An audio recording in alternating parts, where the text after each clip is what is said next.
Bonjour, aujourd'hui on va parler d'une nouvelle leçon qui a débarqué à l'agrégation interne, à l'oral évidemment. C'est la leçon 106, idéaux d'un anneau commutatif, exemple. Cette leçon va certainement poser des problèmes à un certain nombre de gens parce que là on est dans un type d'algèbre auquel la plupart des candidats sont pas habitués, l'algèbre des structures, l'algèbre des quotients, l'algèbre qui s'est pas encore spécialisée sur des applications arithmétiques totalement, ni des applications à la réduction ou des applications aux espaces vectoriels. Bon, on est dans quelque chose d'un petit peu délicat, on marche sur les œufs. Je ne vais pas vous donner une leçon clé en main, je vais vous donner trois grands chapitres et essayer de vous donner du recul et de la compréhension, une vision intérieure de cette leçon. Je vais commencer par le grand 1, généralité. Euh, alors A va désigner un anneau unitaire, commutatif. Pour l'instant, il n'est pas encore intègre, hein, il n'est pas censé être intègre, il va l'être dans le grand 2. Et en fait, le recul qu'on doit avoir, c'est celui sur les structures quotients. Dès qu'il y a une structure, comme structure de groupe, structure d'espace vectoriel, structure d'anneau, structure... Bon, alors de corps, c'est un petit peu spécial. Mais même structure ensembliste, il va y avoir une structure quotient associée. Alors je vous conseille de regarder le mini-cours que j'ai fait sur les structures quotients. Mais l'esprit de la structure quotient, je dirais qu'il y en a, il y a deux façons de voir la structure quotient.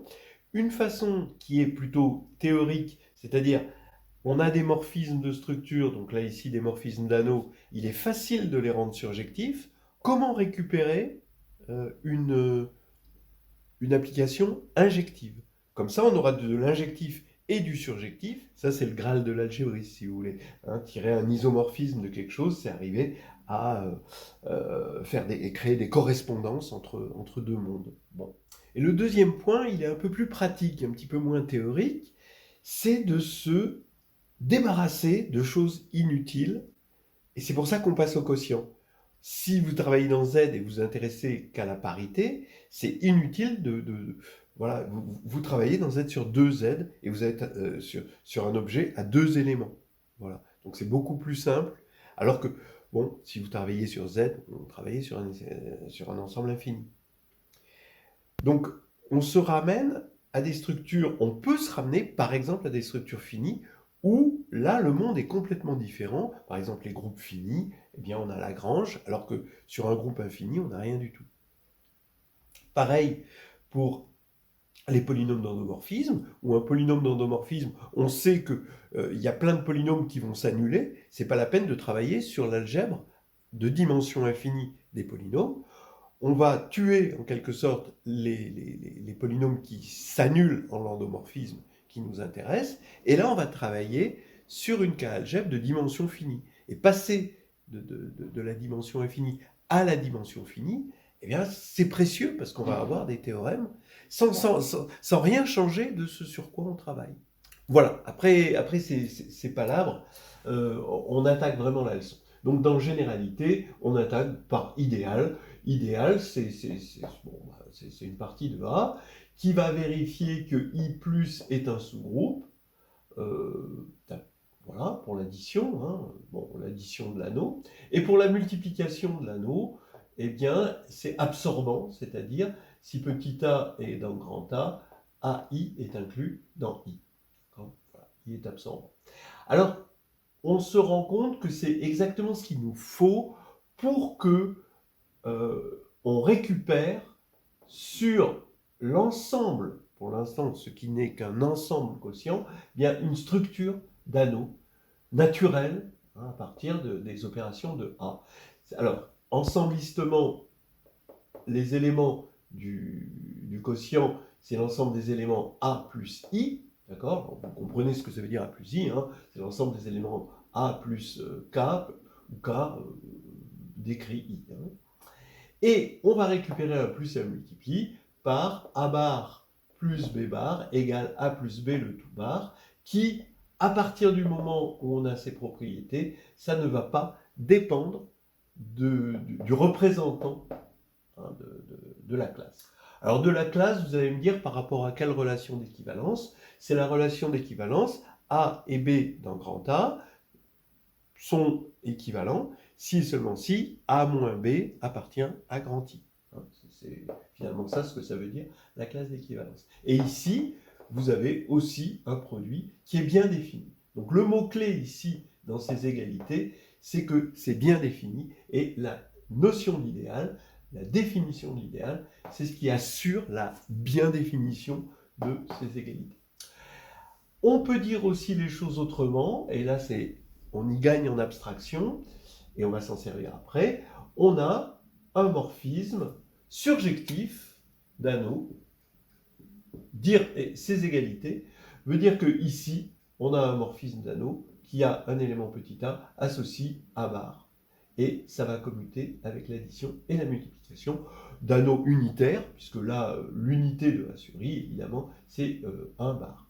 Et c'est surjectif, évidemment, parce qu'à chaque fois qu'on a un A bar, on a un A. Ici, il suffit de prendre un représentant de la classe. Comme exemple d'idéaux, il y a le premier exemple qui vient, c'est 0. Le deuxième exemple qui vient, c'est A. On se rend compte que un idéal est égal à A si et seulement si il contient 1. Voilà, très simple à voir. Vous avez l'ensemble des multiples de A. Alors, ce qui veut dire, puisque c'est l'ensemble des multiples de A, qu'il va y avoir un lien entre les idéaux et la divisibilité, et donc avec l'arithmétique, puisque l'arithmétique, telle qu'on la voit à l'agrégation, c'est quand même principalement l'étude de la divisibilité. Donc là, ça va être très important. Les idéaux vont voir la divisibilité. On peut avoir quelque chose de plus général, des petit a grand A plus petit b grand A. Alors donc vous comprenez, hein, ça veut dire l'ensemble des A U plus B V, quand U et V décrivent A. Hein, ça va être un idéal aussi. Bon. Plus particulièrement dans Z, vous avez les NZ qui sont des idéaux. C'est facile de voir que ce sont les seuls, d'ailleurs, ils sont tous de la forme NZ. D'ailleurs, c'est les seuls sous-groupes de Z déjà, donc même si vous n'aviez pas ça. Bon. Et puis, vous avez dans K de X, l'idéal engendrer l'ensemble des multiples d'un polynôme donné. Vous donnez un polynôme, vous regardez dans K de X, l'ensemble K est un corps, hein, l'ensemble des multiples de P, vous allez avoir ici un idéal. Alors un idéal, vous avez quelque chose de sympathique ici dans cet idéal, c'est quand vous allez faire le quotient, je vous disais qu'on passe de la dimension infinie à la dimension finie, c'est quand vous allez quotienter ici par P, vous récupérez une K-algèbre, parce que vous ne récupérez pas qu'un anneau, hein, vous avez toujours la multiplication par les scalaires, et cette K-algèbre va être de dimension finie, et cette dimension, c'est le degré. Ça, c'est quelque chose d'hyper important, ce lien entre dim de K de X quotienté par l'idéal engendré par P et le degré de P quand P est non nul. Voilà. Mais si on doit dire quel est le prototype de l'idéal, quel est en général l'idéal, eh bien l'idéal c'est le noyau d'un morphisme. Et c'est comme ça qu'il faut voir l'idéal. Clair de Phi. Vous prenez un morphisme d'anneaux, entre A et B, le noyau, c'est l'ensemble des x de A, tel que phi de x égale 0. Et bien, comme 0 est absorbant, eh bien, le noyau va garder ce caractère absorbant et va être un idéal. Réciproquement, si vous avez un idéal, eh bien, c'est le noyau d'un morphisme. Ben oui, évidemment, c'est le noyau de pi. Hein, parce que ça, je ne vous l'ai pas dit, mais pi, donc, qui est un morphisme d'anneau surjectif, son noyau, l'ensemble des éléments qui vont vers 0 bar, et 0 bar, c'est 0 plus i, donc c'est i. Voilà quelque chose déjà, un premier pas dans le monde. Faut un premier pas, mais il faut que ce premier pas soit le bon pas. Faut rentrer par la bonne porte d'entrée, je pense. On a les définitions idéales engendrées par une famille. Vous avez une famille, même si elle n'est pas finie, hein, et vous regardez l'idéal engendré dans A par cette famille. C'est finalement le plus petit idéal pour l'inclusion et qui contient les AI, bien évidemment, on peut se convaincre qu'il existe, qu'il est unique et que c'est l'ensemble des sommes de UI, AI, où UI décrit AI. Mais attention, les AI peuvent être en nombre fini, mais les sommes, ici, il faut toujours prendre des sommes finies. De toute façon, dans un anneau, on peut faire que des sommes finies. Voilà, c'est ça. On vérifie que ça, c'est un idéal qui contient les AI, et réciproquement, que si un idéal contient tous les AI, alors il contient tout ça. On a l'opération sur les idéaux. Ça va être très important dans le chapitre 2. C'est même fondamental dans le chapitre 2. On définit la somme de deux idéaux. On peut définir l'intersection de deux idéaux. Et on peut définir le produit de deux idéaux. On a 3 opérations sur les idéaux. Voilà. Ça, c'est fondamental. U plus J, c'est l'ensemble des AI plus BI. Quand AI décrit I et BI décrit, on va dire AB, A décrit I et B décrit J. L'intersection, vous savez ce que c'est que l'intersection. Et le produit de deux idéaux, attention, c'est pas la même chose, c'est pas l'ensemble des produits, c'est l'ensemble des sommes finies de produits, où A décrit I et B décrit J. Et on vérifie que ce sont des idéaux. On peut aussi les caractériser, ces opérations. I plus J, c'est le plus petit idéal qui contient I et J. Et I inter J, c'est le plus grand idéal contenu dans I inter J. Alors, si ça vous fait penser au PGCD et au PPCM, vous êtes dans la bonne direction et on se retrouve au chapitre 2. Passage au quotient. Alors, le passage au quotient, c'est ça. C'est la simplification des choses dont je vous parlais au tout début. Et c'est le but, finalement, des structures. Rendre injectif, ou rendre un peu plus injectif, en quelque sorte. Sans perdre l'image. Regardez, vous avez un morphisme d'anneau entre A et B, qu'on appelle phi. Eh bien, vous prenez I, un idéal de A, qui est contenu dans ker phi, alors vous pouvez passer au quotient. On appelle ça le théorème de Noether aussi, des fois. Donc, vous avez ici votre morphisme pi, d'accord? Et vous avez quelque chose de bien défini qui a A bar, qui va de A sur I, qui a A bar donne phi de A. Ça veut dire, qu'est-ce qu'il faut vous montrer? Il faut vous montrer que ça ne dépend pas du représentant choisi dans A bar. De toute façon, la principale difficulté des structures quotients, et c'est pour ça que beaucoup de candidats pataugent, c'est ce côté bien défini. Et que, pour moi, ma théorie, c'est que les gens qui arrivent en master, qui viennent de licence, leur principal problème en algèbre commence avec la bien définition des choses. C'est-à-dire, jusqu'à présent, ils n'ont jamais eu à justifier que quelque chose était bien défini. Et là, tout d'un coup, il faut le justifier. Et là, c'est la première anicroche, je crois, en quelque sorte. Peut-être pas la première, mais en tout cas une sérieuse. C'est bien défini, et c'est un morphisme. Parce qu'ici, vous avez une structure d'anneau, et vous vérifiez que c'est un morphisme. Mais le tout est de vérifier que c'est bien défini. Et pourquoi c'est bien défini? Pourquoi ça ne dépend pas du représentant choisi? Parce que justement, I, on l'a choisi, inclus dans ker phi. C'est-à-dire que finalement, I pour phi, il est invisible. Il est dans le noyau, donc il n'est pas visible. Alors ce morphisme, on va s'y intéresser, ici. Quelle est son image? L'image n'a pas changé, parce qu'on n'a fait que tuer, en quelque sorte, des éléments qui étaient déjà morts pour phi. D'accord, qui étaient déjà envoyés vers 0. Bon. Donc, on n'a rien changé. On a toujours tous les phi de A, ils sont là, ils ont un antécédent. Voilà. Donc, l'hymne de phi bar est égal à l'hymne de phi. Et le noyau, évidemment, c'est les éléments qui vont aller vers 0. Oui, donc, on prend le noyau de phi et on le projette par pi. En fait, le ker de phi bar, c'est pi de ker de phi, c'est-à-dire ce qu'on appelle ker de phi quotienté par i. Voilà. C'est assez logique finalement, hein. Donc l'image n'a pas changé parce qu'on n'a fait que tuer le noyau, et le noyau, c'est le noyau ici, c'est le noyau qui était là, mais maintenant il est sur i. D'accord? Comme i est inclus dans quart de phi, ce truc-là, ça veut bien dire quelque chose. Alors, on a un cas particulier, c'est si i, évidemment, est égal à quart de phi, c'est le cas extrême. Et là, dans ce cas-là, vous remarquerez que on a rendu injectif les choses, puisque le nouveau noyau, ça va être quart de phi quotienté par quart de phi, et quart de phi sur quart de phi, il n'y a qu'un élément, c'est le nul. Voilà. Eh bien, ça fait que, maintenant, ici, on a rendu injectif en quotientant par quart de phi. Bah oui, on a tué le noyau est nul, hein, c'est ça. En gros, hein, c'est comme ça qu'il faut le penser.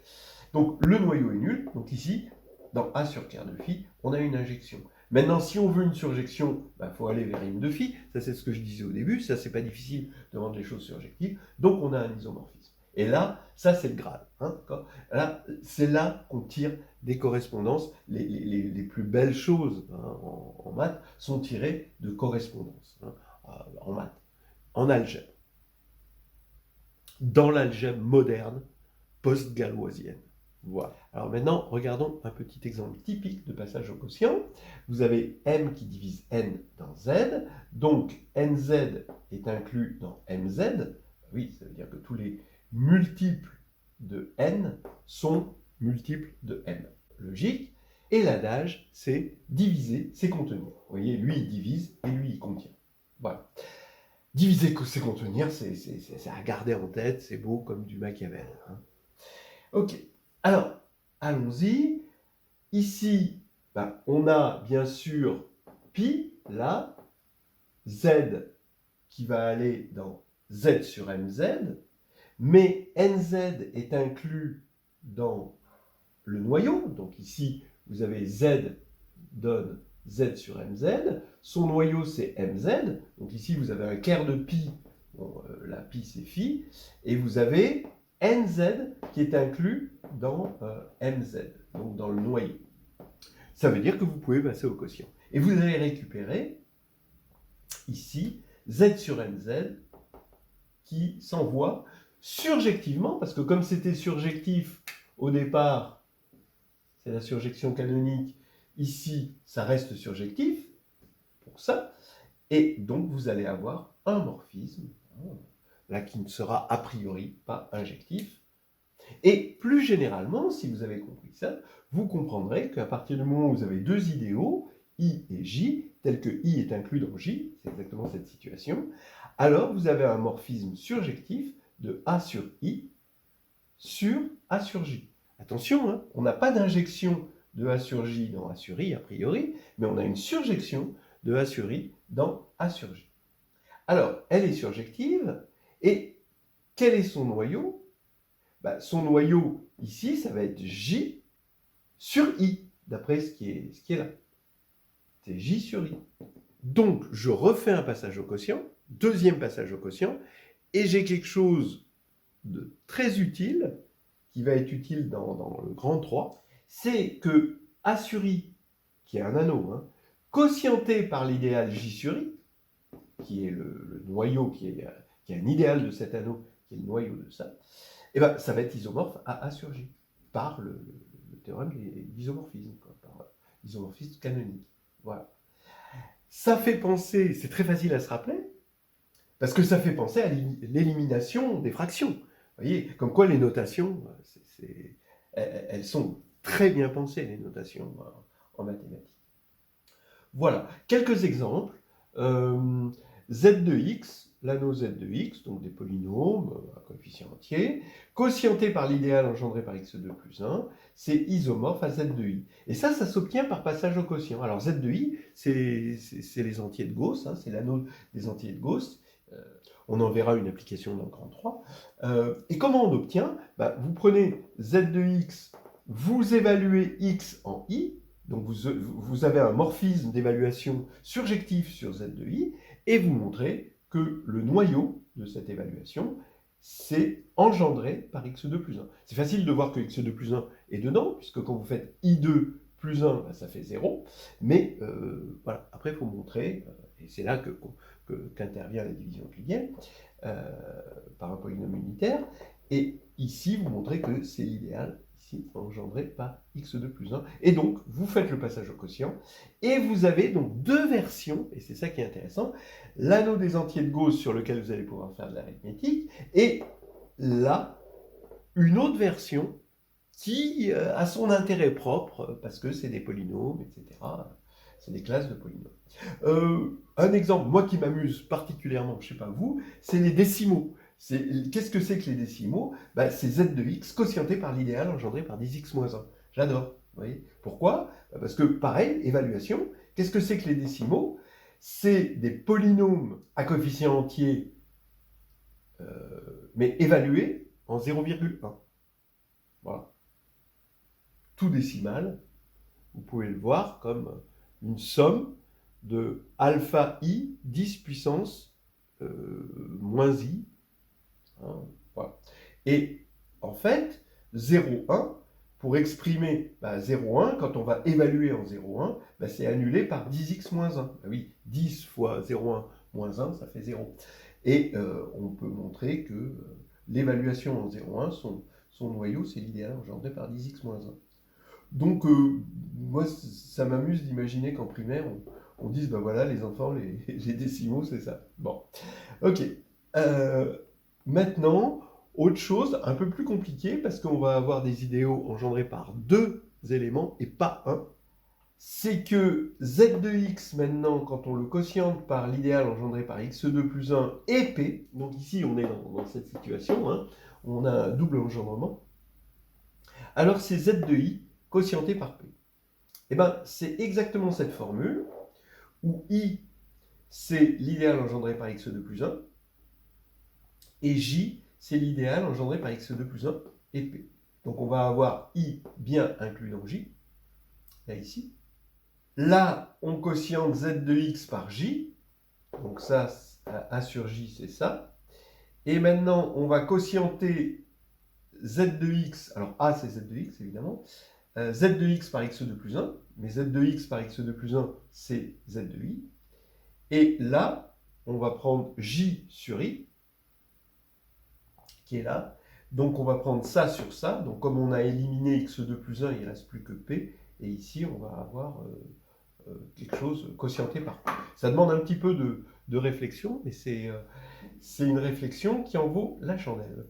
Voilà, on va passer au grand 2, idéaux principaux, et donc anneaux principaux aussi. Donc chapitre 2, idéaux principaux, parce que c'est le cœur de cette histoire, hein, les idéaux principaux, les anneaux principaux, le cœur de ce qui est utilisé dans cette théorie des idéaux à l'agrégation interne, comme d'ailleurs à l'externe, c'est quand même les idéaux principaux. On ne va pas trop plus loin que ça. Allons-y, donc un anneau A est dit principal s'il est intègre et si tous ses idéaux sont principaux. C'est-à-dire si un idéal principal, c'est un idéal qui a un seul générateur. Bon. Alors, d'abord, on se pose la question, d'accord, il existe un générateur, c'est ça un idéal principal, mais est-ce qu'il est unique? Ça va être important. Ben oui, il est presque unique. Si vous avez deux générateurs, donc ça veut dire que le même idéal, c'est l'ensemble des multiples de A et c'est l'ensemble des multiples de A'. Ce qui veut dire que A est multiple de A' et que A' est multiple de A. Et ça veut dire que A et A', ils sont multiples, mais par réciprocité et parce que justement l'anneau est intègre, vous arrivez à voir qu'ils sont multiples modulo une unité. Ce qu'on appelle une unité, c'est un élément inversible. L'ensemble des éléments inversibles d'un anneau, ça forme un sous-groupe qu'on note comme ceci, et c'est le sous-groupe des inversibles. On les appelle généralement U comme unité. Voilà. Donc, il n'y a pas qu'un seul générateur.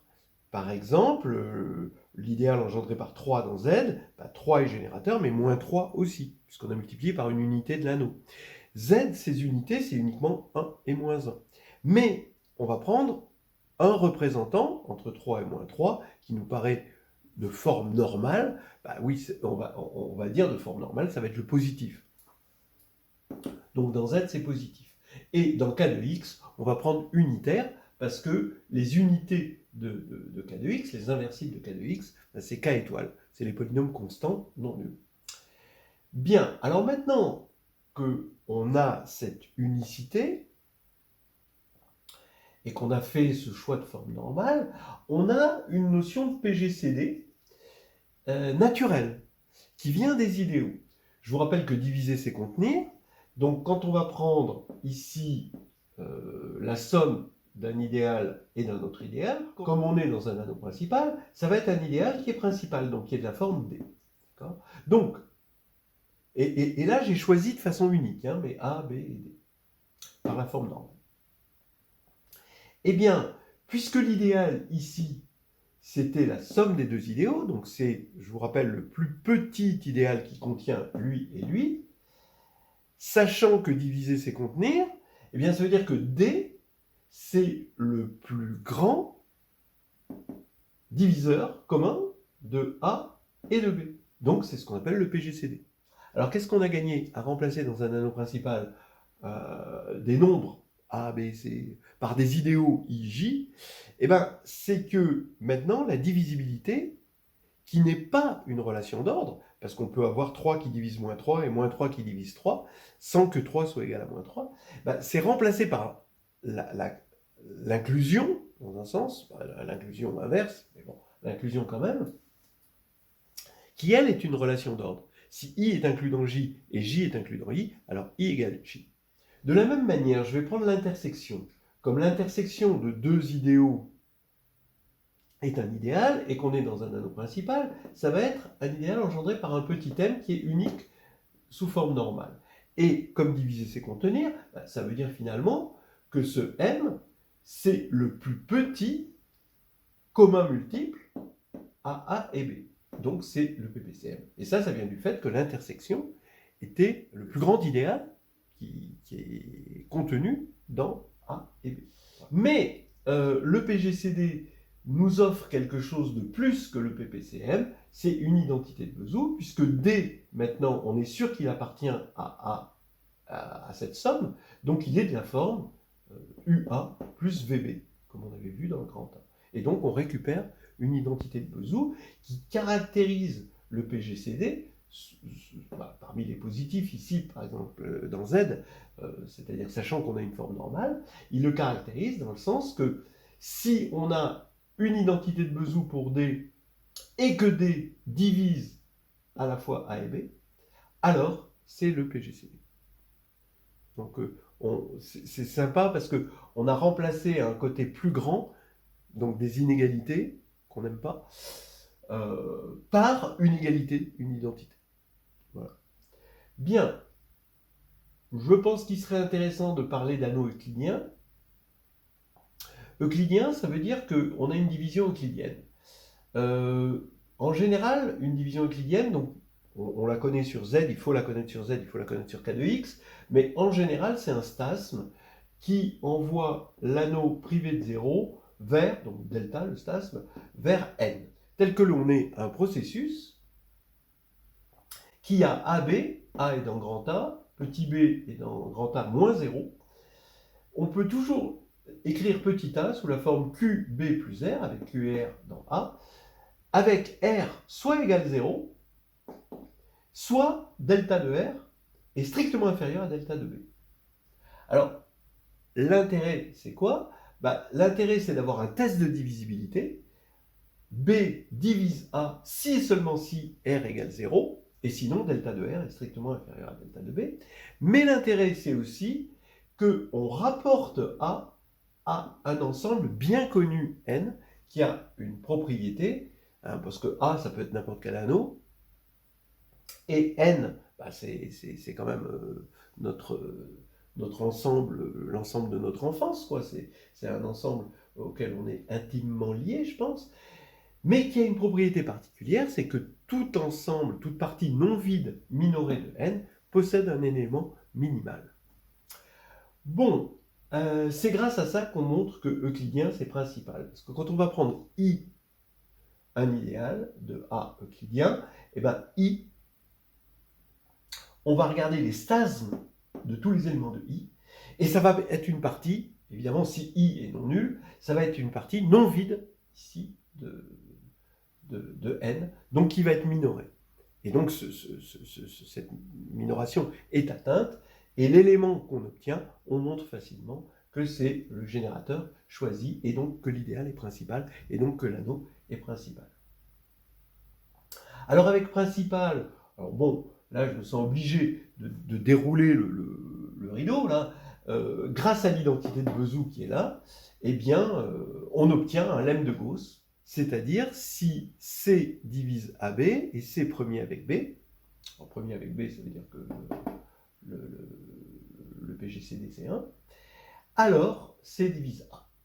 Et ça, c'est finalement l'unicité dans la factorialité. Quand on a quelque chose de clinien, il est factoriel. On a unicité de la décomposition en facteur irréductible. Voilà. Alors, quelques exemples. Z qui va être euclidien, donc principal, donc tous ces idéaux sont principaux. K de x et Z de i. Alors Z de i, vous regarderez, il y a une division euclidienne, mais cette fois-ci qui n'a plus la clause d'unicité. Mais dans l'euclidien, on ne demande pas cette clause d'unicité qui existe dans Z et K de x, mais dans Z de i, il n'y a pas du tout de clause d'unicité. Donc c'est principal, et ça c'est important. Des contre-exemples des anneaux non principaux, où il existe des idéaux à deux générateurs et non réductibles à un seul, par exemple, eh bien, vous avez K de xy et Z de x. Voilà. Dans K de xy, regardons l'idéal engendré par grand X et grand Y. Évidemment, comme grand X et grand Y sont deux indéterminés distincts, bon, supposons que ce soit, d'accord, on suppose par absurde que ce soit un idéal principal, donc on aurait un PGCD de X et de Y, ce serait forcément 1, ils sont premiers entre eux, ils n'ont rien en commun, et donc P serait égal à 1, ce qui veut dire qu'on aurait un Vesoul, UX plus VY égale 1, d'accord, si c'était principal, hein, si on avait ça, et en évaluant en 0, 0, on aurait 0 égale 1. Ce qui n'est pas possible, absurde, et donc cet idéal n'est pas principal. Pour ce qui est de z de x, on a un théorème général qui dit que a de x est principal si seulement si a est un corps, ça vaut le coup de le connaître, et là, je vous donne un exemple, vous prenez l'idéal engendré par 2 et x, eh bien, il n'est pas principal. Pareil, hein, si on voulait un diviseur commun de 2 et de x dans z de x, on se rend compte qu'on tomberait sur 1. Et cet idéal n'est pas l'idéal engendré par 1. Donc, ça ne marche pas. Faites-le en exercice, voilà. Voilà ce que j'avais à dire sur les idéaux principaux. Il y a beaucoup plus à dire évidemment, mais maintenant on va passer aux applications des idéaux. Alors, quelques applications aux idéaux. D'abord, je dirais système de congruence. Vous pouvez voir dans le carnet de voyage en algébrie. Il y a deux exercices dont je vais parler un tout petit peu, qui font un bon développement. On a, on va dire, un système où on cherche les entiers x qui sont congrus à A modulo m et congrus à B modulo n. Pour l'instant, pas d'hypothèse sur m et n. Ça veut dire qu'on regarde le morphisme qui va de z dans z sur mz croix z sur mz. Donc ça, c'est l'anneau pour le produit direct. Et qui a x donne x modulo m et x modulo n, comme ça. Et on veut savoir si c'est surjectif, on veut savoir quelle est l'image réciproque du couple AB. Voilà. Alors, là, on a un anneau, là on a un anneau, on a ici un morphisme d'anneau, donc qui provient justement de la surjection canonique, couplée, on va dire, et on a un passage au quotient, parce que le noyau de ce morphisme, c'est à la fois les multiples de m et n, donc les multiples du PPCM de m et n. Donc les multiples du PPCM de m et n. Voilà. Et comme en quotient, ici, on va avoir quelque chose d'injectif, parce qu'on a quotienté par le noyau, passage au quotient, et donc on va avoir un morphisme injectif de l'un vers l'autre. Maintenant, deux choses l'une, soit M et N sont premiers entre eux. Dans ce cas-là, on a le produit Mn qui est égal au PPCM, et donc on a égalité des cardinaux, et donc on a surjectivité. On a donc des solutions au système, et la solution est unique modulo le PPCM, donc modulo le produit. Soit alors M et N ne sont pas premiers entre eux. Dans ce cas-là, il y a PGCD.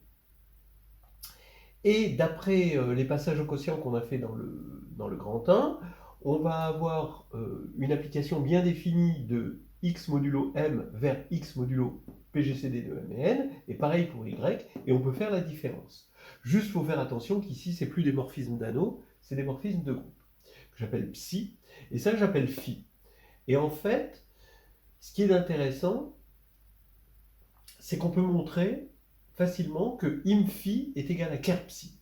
Il y a une inclusion qui est évidente, mais l'égalité demande des cardinaux, et im-phi égale ker psi, ce qui veut dire qu'on a un test pour voir si on est dans l'image, c'est-à-dire si on a des solutions. C'est-à-dire qu'on a des solutions si et seulement si A modulo le PGCD de M et N est égal à B modulo le PGCD de M et N. Voilà, hein, c'est-à-dire si seulement si on a là 0, c'est-à-dire on est dans le noyau. Voilà une petite histoire. Bon, après, ça fait un joli développement, parce qu'après, on cherche, on peut trouver concrètement les solutions, etc. Alors maintenant, application au polynôme minimal, évidemment. Vous avez eu un endomorphisme d'un espace vectoriel de dimension finie E. Vous avez donc un morphisme d'évaluation K de X dans K de U, et il est surjectif. K de U, c'est les polynômes d'endomorphisme, donc là, c'est surjectif. Vous avez ce dont je vous parlais, une algèbre de dimension finie là et infinie là, et le noyau de cette évaluation, eh bien, ça va être un idéal. Et cet idéal, donc, il a un générateur unitaire, unique, c'est le fameux polynôme minimal. Ker de l'évaluation en U, c'est engendré par le polynôme minimal de U. Ce qui fait que la dimension de K de U, c'est le degré de mu U. Alors, ça, quelque chose qu'il faut savoir montrer. Dans le même ordre d'idée, vous avez aussi le polynôme minimal local. Donc il faut se donner U dans L de E et X dans E. Et dans ce cas-là, vous avez un morphisme, mais cette fois-ci c'est juste un morphisme d'espace qui va de K de X dans E, qui n'est pas surjectif, non,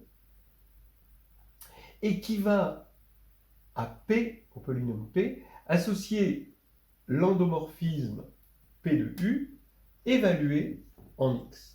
Et donc ça, on peut l'appeler, l'image, son image, on peut l'appeler K de U de X. Et malgré le fait que ce n'est pas un morphisme d'anneau, que c'est juste un morphisme d'espace, eh bien, il y a quand même, on peut montrer facilement que le noyau, c'est un idéal, et donc il va être engendré par un polynôme minimal local. Alors ce que je trouve intéressant, c'est de faire le lien entre les idéaux de, là, parce que ici, du coup, on va avoir un isomorphisme d'espace une fois le passage au quotient, et donc on peut faire ici, comme on a un isomorphisme, on a une correspondance entre les idéaux ici et les sous-espaces stables de ça. Vous avez stable par U de ça. C'est assez intéressant. Et les idéaux de ça, en fait, ça revient aux idéaux de K de X qui contiennent mu UX, et donc ça correspond, puisque diviser c'est contenir, ça correspond au diviseur de mu UX. Donc en fait, vous avez une correspondance entre les diviseurs de mu UX et les sous-espaces stables de K de U de X. Ça, je trouve ça sympa. Vous pouvez trouver ça dans Nouvelles histoires hédonistes de groupe et de géométrie. Théorème des deux carrés. Le théorème des deux carrés, oui, il est lié aux idéaux. C'est-à-dire que si P est un nombre premier, P se décompose en somme de deux carrés, si et seulement si, soit P égale 2, bon, c'est le cas à part, bon, soit P est congru à 1 modulo 4. Alors, le seulement si, c'est facile, mais le si, ça, c'est difficile. Et ça demande justement ce qu'on avait un petit peu fait, c'est-à-dire de voir deux interprétations de l'idéal x2 plus 1 et p, son quotient. Une interprétation, c'est z de i dont on a parlé tout à l'heure, quotienté par l'idéal de z de i engendré par p. Et une autre interprétation, c'est z sur pz de x. Donc là, c'est un anneau de polynôme sur un corps, quotienté par l'idéal engendré par x2 plus 1. Alors ça, je trouve ça vraiment intéressant, cette double interprétation de cet anneau, en utilisant le passage au quotient, hein, qu'on a vu, avec la simplification par le quotientage par i, qu'on a vu dans le grand 1. Donc ici, arithmétique, mais arithmétique des congruences, une petite arithmétique. Ici, une arithmétique des nombres premiers, un peu plus impliquée. Ici, de la réduction, des sous-espaces stables, vous voyez, il y a quand même de l'application. Hein. Et là, étude des courbes, étude des courbes planes, on prend deux polynômes de c de xy, donc à deux variables sur c, sans facteur commun. Eh bien, l'ensemble des solutions de p de xy égale 0 et q de xy égale 0, ça a un nombre fini, et fini. Voilà. Alors, l'ensemble des solutions de ce système, p de xy égale 0, égale q de xy, est fini. Voilà, l'ensemble des solutions est fini. Alors bon, l'idée, c'est que dans un anneau principal, on a besoin. Mais c de xy, lui, c'est pas principal, justement. C'est vu dans la leçon, c'est un contre-exemple. Et par contre, je peux décider de prendre ici le corps des fractions rationnelles. Comme ça, ici j'ai un corps, et ici j'ai un anneau principal. Donc, j'arrive à montrer que P et Q sont premiers entre eux parce qu'il n'y a pas de facteur commun dans ce truc-là, ce qui va faire que je vais avoir du U, I, P, plus V, Q égale 1. Égale 1 là-dedans. Mais, évidemment, ces U et V ont des dénominateurs avec la variable X. Donc je vais multiplier, quitte à multiplier maintenant, je vais me retrouver dans C de XY et avoir un D de X ici. J'ai multiplié par le dénominateur commun de U et V, par exemple. Ce qui fait que si P et Q s'annulent, comme c'est le cas, alors D s'annule. Mais D s'annule que sur un nombre fini de X. Donc déjà, il y a un nombre fini de X. Et de la même manière, il y a un nombre fini de Y. Et donc c'est fini, c'est le petit théorème de Bezout, en attendant plus grand. Voilà, c'est terminé.